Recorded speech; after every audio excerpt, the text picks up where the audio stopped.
Apapun yang kita pikirkan tentang keris, ia tetaplah benda mati. Kita tidak boleh terjebak dalam pemahaman yang keliru tentang pusaka. Seperti yang disampaikan oleh para leluhur kita tentang hal ini, itu begini bunyinya.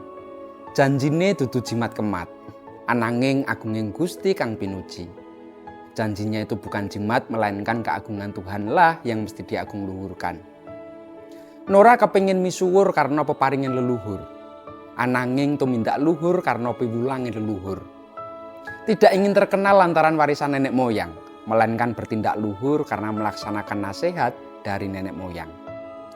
Oleh karena itu, keris memang bukan jimat, tetapi lebih sebagai piandel untuk sarana berbuat kebaikan dan memuji keagungan ilahi.